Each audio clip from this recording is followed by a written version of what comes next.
یہ دیکھ لیں،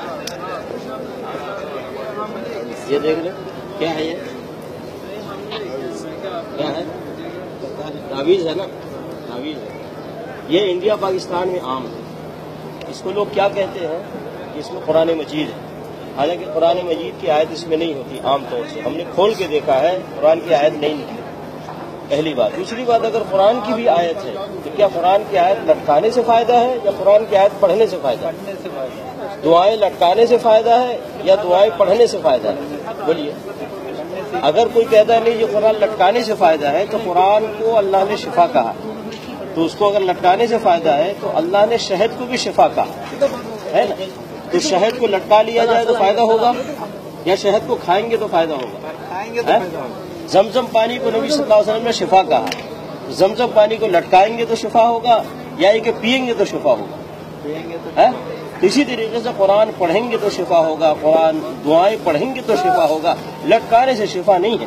نبی علیہ الصلوۃ والسلام جب کسی مریض کے پاس جاتے تو دعا کرتے، اللہم رب الناس اذهب الباس اشفی انت الشافی لا شفاء الا شفاؤک شفاء لا یغادر سقما۔ نبی علیہ الصلوۃ والسلام اس مریض کے لیے دعا کرتے تھے، اس کو تعویذ نہیں دیتے تھے کہ لٹکا لو، ہے کہ نہیں؟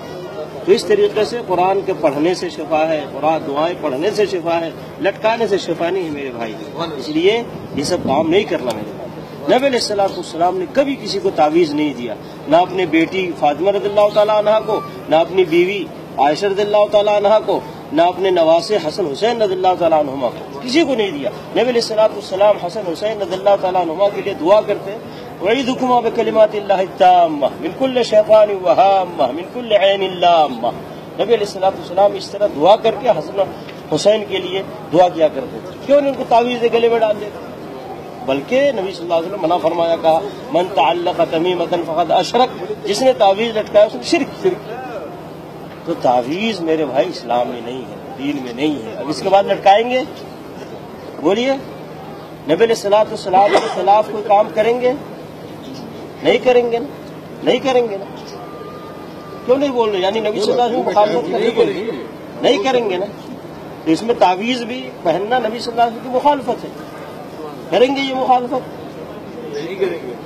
نہیں کریں گے، سیدھی سی بات ہے۔ جو نبی صلی اللہ علیہ وسلم سے ثابت ہے وہ کریں گے، جو ثابت نہیں ہے وہ نہیں کریں گے، سیدھی سی بات۔ نبی علیہ الصلوۃ والسلام کی مخالفت کرنا کوئی اجر ہے، ثواب ہے؟ بہت بڑا گناہ ہے۔ نبی علیہ الصلوۃ والسلام کی پیروی کرنا یہ ثواب کا کام ہے، یہ نیکی کا کام ہے، سمجھ گئے میرے بھائی؟ اس لیے اگر کوئی مولوی، کوئی مفتی، کوئی حافظ قرآن اگر یہ چیز دیتا ہے تو نبی صلی اللہ علیہ وسلم کی مخالفت کرتا ہے۔ ہم نبی صلی اللہ علیہ وسلم کی مخالفت نہیں کریں گے، حافظ صاحب کی، مولانا صاحب کی، قاری صاحب کی، مفتی صاحب کی مخالفت کریں گے، کیونکہ ہم کو اللہ نے اپنے ساتھ اپنے نبی کی پیروی کا حکم دیا۔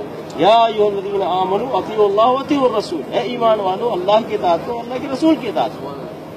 کسی مولانا صاحب، مفتی صاحب، حافظ صاحب، قاری صاحب کی اطاعت کا حکم نہیں دیا گیا ہم کو۔ اس لیے میرے بھائی خیال کریں، نہ یہ آپ لیں کسی سے نہ دے کسی کو، بلکہ اگر آپ نے اس کو نکالا کسی کے گلے سے تو آپ کے لیے بڑا ثواب اور اجر۔ اور قرآن پڑھیں، قرآن پڑھیں، قرآن پڑھیں۔ قرآن پڑھنے میں شفا ہے، قرآن سمجھ کر اس پر عمل کرنے میں ہدایت ہے، اور دنیا میں عزت ہے اور آخرت میں نجات ہے۔ سمجھ گئے نا میرے بھائی؟ اس لیے خیال کریں۔ آج محمد صلی اللہ علیہ وسلم کی مسجد میں ہے اس وقت، آپ اسی جگہ سے نبی صلی اللہ علیہ وسلم دین سکھاتے تھے، سمجھاتے تھے صحابہ کرام کو، اور اس پہ وہ عمل کرتے تھے۔